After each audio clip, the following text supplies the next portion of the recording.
салом алайкум, хуш омадед ба канали ман дар ютуб. Видеои имрӯзаи ман дар бораи алимент аст. Ман ҳаминро гуфтаниям ки касе ки чӣ саволе доред, аввал канали ман дароед, дар канали ман видеоро бинед, ба саволи худ ҷавоб ки наёфтед, баъдан савол нависед, чунки зиёд саволҳои шумо такрорианд, ман ҷавоб намедиҳам. имрӯз дар бораи алимент зиёд инсонҳо савол доданд ва саволҳои иловагӣ доданд.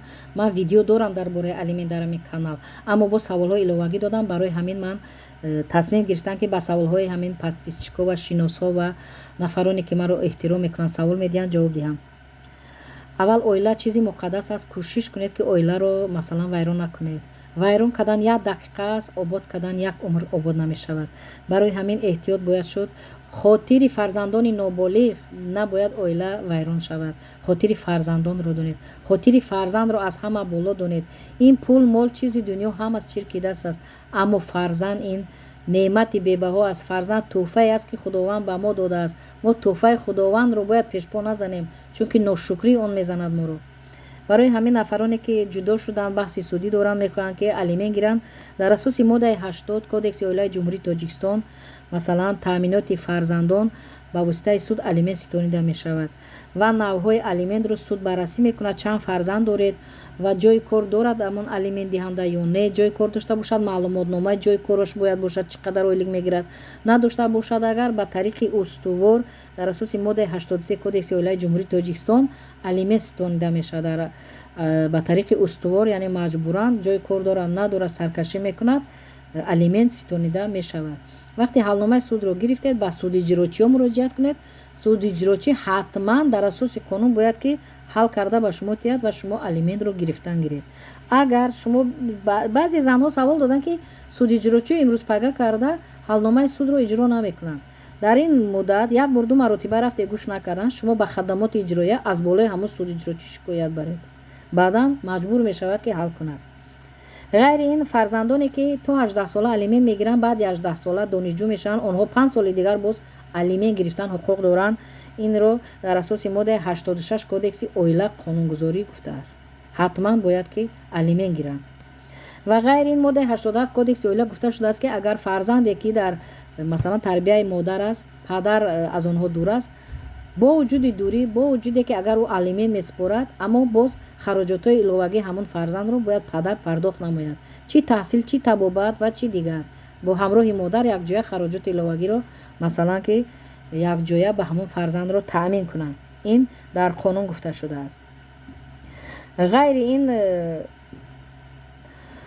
зиёд занҳо савол медиҳанд ки мардҳо ба муддати 3-4 сол дар Русия ҳастанд, масалан суроғаи онҳоро намедонем, рақами телефони онҳоро хешу таборошон намедиҳанд. шумо мардҳои муҳтарам баъзеят масалан ба иззати нафси шумо намерасам, инсофа камтарак пешаи худ кунед.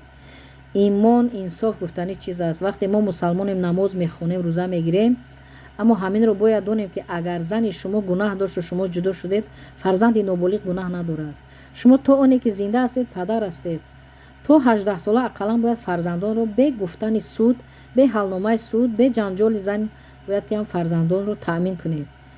ин аллоҳ намебахшад ҳамон нафаре ки хусусан мардро. аллоҳ дар ислом гуфта шудааст марде ки аз зан ҷудо мешавад, фарзандони ноболиғ дорад, хӯрондан, пӯшондан, хонондан, оиладор кардан ҳамааш дар гардани мард аст. инро бояд донед. инро баъзеят медонед, баъзеят хуб медонед, аммо дидау дониста ба қонунҳои аллоҳ по мемонед. фақат инро бидонед ки аллоҳ дар ин дунё он дунё ҷазо медиҳад. аз ҷазои аллоҳ тарсидан дар кор. баъзеаш мегӯяд, занҳо мегӯянд ки мо 200 сомон ҳар моҳ алимент метиҳем, бо табобат кунем фарзанда, худат кадан гир. охи вай куҷо гирад вақте кор намекунад, вақте вай зани нохонда аст, маълумот надорад, ҷои кор надорад, ва ай куҷо вай табобат кунад. хешу табор ҳам то кай мекунанд, фарзанди касро нигоҳубинозӣ намекунанд. ози дар ин шароит фарзанди худро ба зур нигоҳубин мекунанд. чӣ хел бо як кас мехезад, фарзанди дигар касро мехӯронанд, мепӯшонанд ё табобат мекунанд.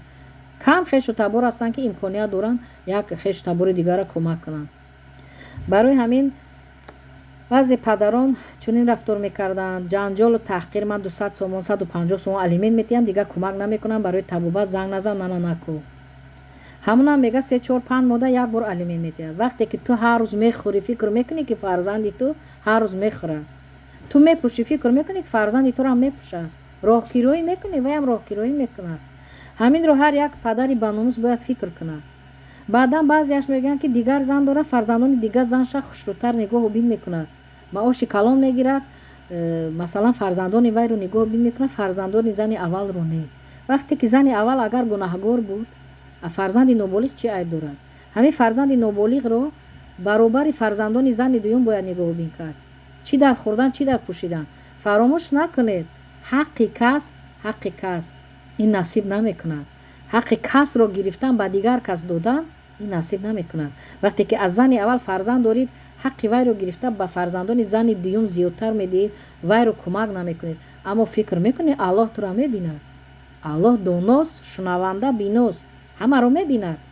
камтар тарсидан дар кор. ҳаққи касро насиб намекунад.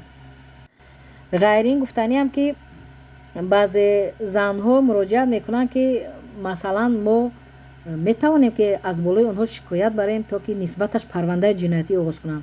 аввал ин ки ҳаминро гуфтаниам ки падари фарзандон аст, агар нисбати вай парвандаи ҷиноятӣ оғоз кунанд, ҷарима месупорад 2-3 ҳазор сомон ё ки 1 сол 2 сол маҳбасӣ мешавад, яъне доғдор мешавад, судимӣ мешавад ва ин оянда боз ба ҳамун зарар, каме зарар ба ҳамун фарзандон мумкин расад.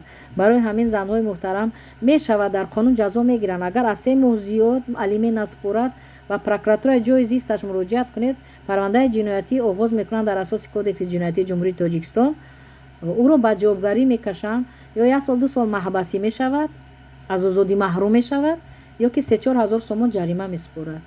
ана бинед ки баръакс ҳамин зарар яъне ки ба фарзандони шуморо мерасад. ҳамун 3-4 ҳазор сомон ҷарима месупорад, марди бо ақл бошад, ҳамуна да фарзандон диҳад, аз ҷарима супориданда он хубтар аст.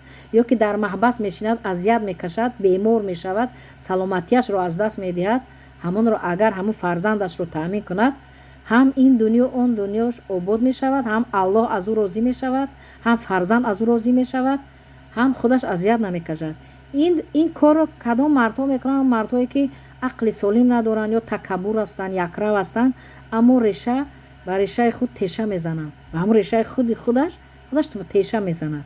ин чунин мардонанд. барои ҳамин саволҳо додед, ба саволҳои шумо чунин ҷавоб, занҳои муҳтарам. баъдан гуфтаниам ки бисёр занҳо мегӯянд ки вақте ки мо масалан ақди никоҳ бекор шуд, хай фарзандон дар таъмини модар, аммо падарон онҳоро, баъзе фарзандонро маҷбуран мегиранд, ба онҳо намедиҳанд. бояд фарзандон дар иҳотаи падару модар бошанд, гоҳ ба инҳо, гоҳ ба онҳо, аз падару модар маҳрум набошанд. ин дар қонун манъ аст. вақте ки саркашӣ кунанд, маҷбур духтар ё писарро гиранд, ҳатман ба суд муроҷиат кунед, бо ариза ба суд муроҷиат кунед. ҳалномаи суд қатъӣ бар мисол суд ки чизе ба шумо хулоса диҳад, ҳамонро мекунед. аммо ҳеҷ вақт дар қонун манъ аст ки падару модарро маҳрум кардан аз фарзанди худ. фақат падару модарро аз ҳуқуқи падарӣ модарӣ дар ҳамон ҳолат дар асоси моддаи 69 кодекси оила аз маҳрум мекунанд аз падару модар. дар амони аллоҳ бошед. саволҳо бошад дар поёни комментариҳо нависед.